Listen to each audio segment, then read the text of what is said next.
não entra esse percentual aí, é só o profissional ou o pai que está acompanhando, né? É a questão do acompanhamento, que muitas vezes o pai ele não tem nem condições de acompanhar, aquele pai ou aquela mãe.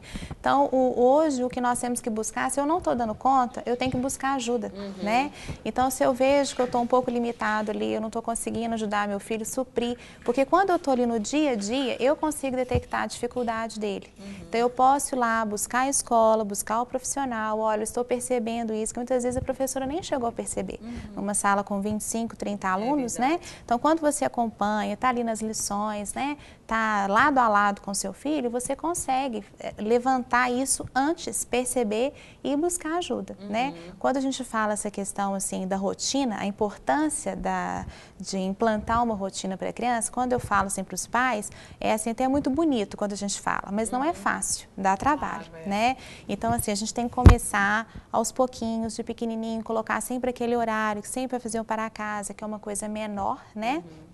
E depois, à medida que vai amadurecendo, a gente começa a ir colocando os horários. Nunca colocar um horário tão extenso e cansativo para a criança, porque tem pais que colocam lá, enquanto não fizer tudo, fica lá 2 horas preso, né? Então, a gente tem trabalhado muito ali no colégio, é a questão da rotina, assim, meia hora de estudo, 10 minutos de intervalo. Volta para o estudo, mais meia hora, 10 minutos de intervalo. Até porque a dinâmica da escola funciona mais ou menos assim, né? 50 minutos de aula, tem um intervalo para troca de professor. Então, isso tudo contribui muito. E a gente vê que até aquelas crianças que estão pondo isso em prática, elas estão tendo um resultado melhor.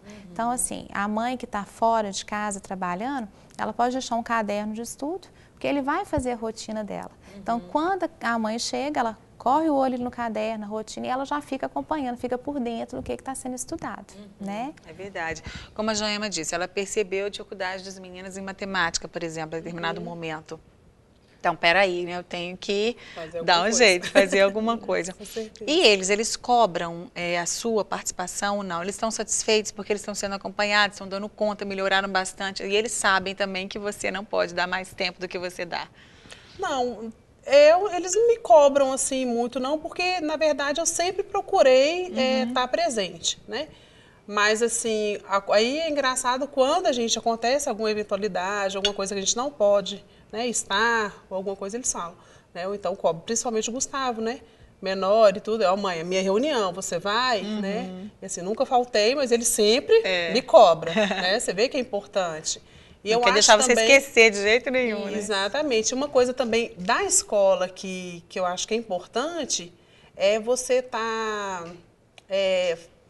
mostrando os pontos positivos da escola que ele estuda, que a gente acredita naquela escola.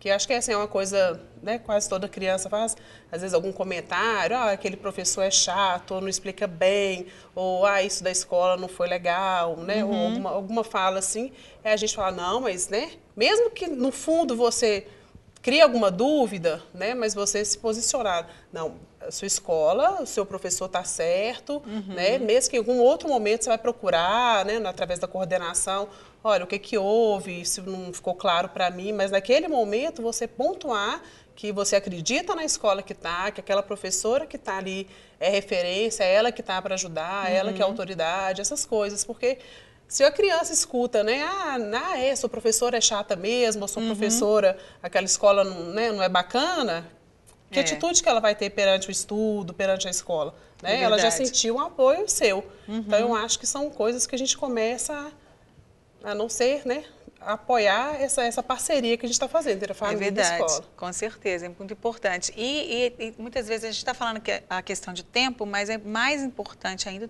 a qualidade do tempo. Certeza. Porque tem mãe que está em casa o tempo todo, né? E vocês, com certeza profissionais, já podem também observar isso, que às vezes a mãe está em casa, ela não trabalha fora, ou trabalha só meio horário, mas ela não dá um tempo de qualidade para o filho, né? O filho não sente, a própria criança não sente que a mãe está ali com ela. A gente vê outro dia, a gente vê toda hora, e outro dia eu estava observando, a mãe estava no celular, e a menininha, assim, da idade das minhas, 5 anos, 6 anos, assim, fez alguma coisa, não sei se ela desenhou alguma coisa, não me lembro, e mostrava para a mãe. Olha, mamãe, e a mãe dela, é. E não parava no celular, sabe? E a menina, mamãe, olha só e tal. Ela, filha, sabe, pelo menos para o que está fazendo, vai gastar 2 segundos, né? Olha para a criança, olha para o papelzinho e fala assim, que lindo, filho. Às vezes acontece isso comigo, muitas vezes. Eu estou respondendo, por exemplo, um e-mail super urgente, mas não vai me atrapalhar se eu gastar 2, 3 segundos, porque se eu falar assim, não, filha, que lindo, parabéns. Conta no relógio, gastei 3 segundos, ela ficou satisfeita, ela viu que eu dei atenção para ela, que eu olhei nos olhos dela e eu volto a fazer o que eu estava fazendo. Filha, agora espera só um pouquinho que mamãe vai terminar o negócio aqui e já vai conversar mais com você. É por aí, Ana? É por aí mesmo. E assim, como que as crianças percebem isso, né? A gente vê cada vez mais as mães que estão dentro de casa e que os filhos não têm tido um bom rendimento, são crianças carentes, né? Emocionalmente carentes, elas necessitam de toda uma atenção, né? E isso sim é muito triste, a gente vê essa realidade, porque isso tem tudo a ver com o estímulo também. As crianças, quanto mais estimuladas, que você brinca, que você dá atenção, ela imaginou uma coisa, você dá asas à imaginação dela, né? Como que essa criança desenvolve mais. Então, assim, é muito triste a gente ver essa realidade hoje, é algo que nos preocupa. E assim, é interessante porque quando a criança está lá na educação infantil, a preocupação dos pais muitas vezes é com aquele período de alfabetização, né? Eu quero que o meu filho leia. Depois, quando ele fica maior, ele solta um pouquinho, né? A gente costuma até dizer que o Fundamental 2, do 6º ao 9º ano, é aquela idade esquecida, que os pais costumam esquecer dos filhos, né? E assim, não cobram tanto. Então, a criança, ela muitas vezes não tem tanto interesse em estudar, porque ela não tem para quem mostrar, né? Porque o pai não está ali. Porque o primeiro passo, a primeira ferramenta do pai não é só cobrar, é estimular, é incentivar, é estar ali do lado dele, né? Dar esse retorno para ele, Isso, e depois quando ele chega lá no ensino médio, a cobrança do pai vem em cima no que ele vai ser, que profissão que ele vai escolher, né? Então, muitas vezes, isso já é tarde, a gente não deu todo aquele apoio, que é uma base que é construída, né? É interessante você estar falando, porque ele passa por uma fase aí, por uma lacuna que ele mesmo, a criança fica meio perdida, né? E tipo, crítica, agora eu posso fazer o que eu quiser, etc e tal, só que daqui a pouco vem uma cobrança enorme. Os seus filhos, você tem um tempo, o seu marido também tem um tempo com eles, Raquel, ou você estimula muito, como é que é o seu tempo com eles, assim? Eu acho que foi falado aqui uma coisa super importante, a questão do tempo de qualidade. Eu também percebo essa realidade de pessoas que eu conheço, que também se diz dedicar o tempo, né, para o filho, mas que são conectadas. Na verdade, a gente vê hoje, a gente tem passado por essa questão da internet ocupando demais o tempo da gente, né, das crianças e tudo, e não tem essa sensibilidade de acompanhar. Então, assim, nós passamos por uma experiência interessante lá em casa, que a nossa igreja acabou de fazer um jejum de 21 dias de entretenimento, né, então a internet. E a gente percebeu que tranquilidade o ambiente, as crianças assim muito mais tranquilas, eles se envolveram no jejum e assim a gente tinha muito mais tempo de conversar, de estar junto, de orar e o crescimento espiritual. Então a gente vai percebendo que não é só o fato de estar em casa, mas é o fato de realmente ter essa sensibilidade de estar junto, de estar, por exemplo, lá em casa todo mundo tem envolvimento com música, então assim, o tempo que a gente para, a gente está tocando, está cantando, cada um toca um instrumento, e então isso é uma benção. Tem assim, eu acho que a gente precisa resgatar isso, né? Acabar um pouco essa correria e assim, realmente se dedicar a isso, a sentar, a conversar, a ler, a cantar junto. Eu acho que isso é muito gostoso. É verdade. Eu tenho procurado fazer isso no período que eu tenho ficado com meus filhos. Isso é fundamental, né? Não sei se vocês viram umas 2 semanas atrás no Fantástico, eles estavam passando, porque parece que o Fantástico está fazendo 40 anos, e eles montaram uma casa que era dos anos 70, e colocaram uma família lá, com tudo o que tinha na época. Então, foi muito interessante, porque o pai e a mãe estavam sentados no sofá e eles falaram assim, nossa, se fosse hoje, a gente já estaria na internet, os meninos na internet. E eles estavam meio assim, ociosos, porque se você fizer isso numa família de hoje, muitas vezes eles iam ficar sem saber o que fazer, né? Os pais iam ficar sem saber o que fazer com os filhos, porque é um descanso, né? Para os pais, os filhos estarem em joguinhos, na internet, na televisão, e os pais resolvendo seus próprios problemas. E depois o menino foi telefonar para a avó dele, naquele telefone antigo de rodar, só que ele não sabia de cor o telefone, porque ninguém hoje em dia sabe nada mais de cor.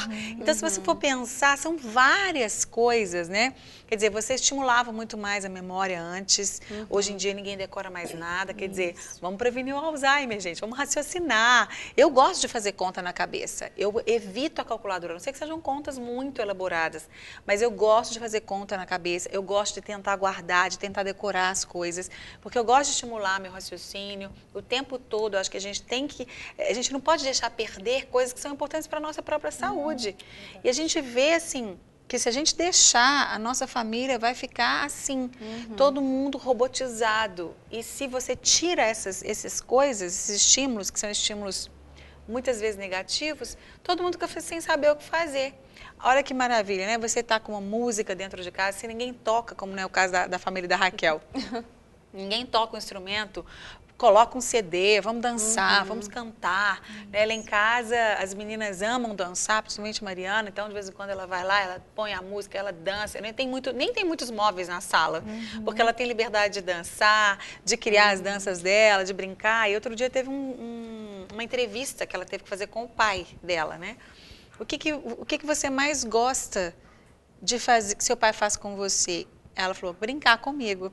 O que ela mais gosta de fazer é que ele brinque com ela, né? Então, isso tudo... E hoje os pais não têm brincado, é um cuidado que a gente tem que ter. Eu falo isso até como mãe, uma experiência que eu tive na hora de fazer um para-casa.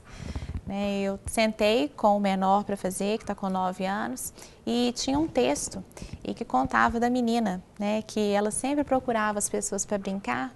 Vamos brincar comigo, né? A pessoa respondia para ela, Vera, quem me dera. Então, em todos que ela ia, as pessoas diziam, Vera, quem me dera. Então, ninguém tinha tempo para ela, nem o pai, nem a mãe, a vizinha, ninguém. Então, lá no meio da interpretação de texto, veio uma pergunta, se ele se sentia como aquela menina. E na hora que ele leu, ele começou a chorar. Olha! E eu fiquei assustada, porque eu falei assim, gente, eu tô aqui todo dia, né? Estou acompanhando, estou sempre do lado, mas era aquela questão de brincar.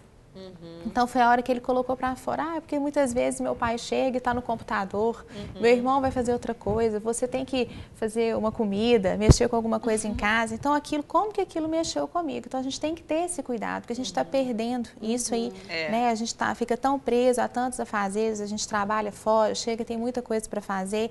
Não é simplesmente o fato de acompanhar só a lição de casa, né? De saber o que está acontecendo, mas é de estar junto, de trabalhar isso, porque hoje as crianças não estão conseguindo nem raciocinar, pensar, elas não são estimuladas, não leem, não veem os pais ler, né? Não assistem um jornal para poder conversar, debater o que está sendo dito, né? Então essa tem sido assim, uma das maiores dificuldades hoje dos educadores, né? E aí, meninas, lembraram de alguma história? Deu um branco? Ela falou assim, nossa, nessa hora dá um branco, né, gente? E Joema?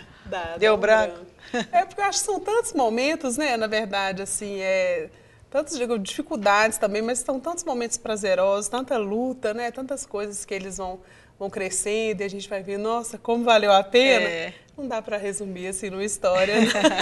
Eu tenho me lembrei aqui agora uma história interessante da Mariana, porque é o seguinte, a gente sempre, né, a gente tem orientação. Ela tá lá atrás de olho. A gente sempre orienta, tá sempre conversando, em comunhão, né, ensinando eles, realmente ensina a criança o caminho, né, que deve andar. E a gente, mas eles sempre estudaram em um colégio católico, e assim, a gente nunca, sempre ensinou aquilo que a gente tem de valores, né? E eu me lembro que uma vez nós fomos chamados na escola, pela diretoria da escola e tal, porque a Mariana era a única aluna que não se curvava para Maria, que ela era a única aluna que não aceitava rezar e tal, e a diretoria da escola queria saber o porquê, o que a gente orientava na escola, em casa, se a gente dava essa orientação para ela e tudo. E foi muito interessante que minha mãe falou, não, a gente ensina realmente ela né, qual são os nossos valores, os nossos princípios e tudo, mas a gente nunca falou o que ela tem que fazer ou não fazer na escola. E eles acharam assim, a gente começou a perceber assim, uma maturidade,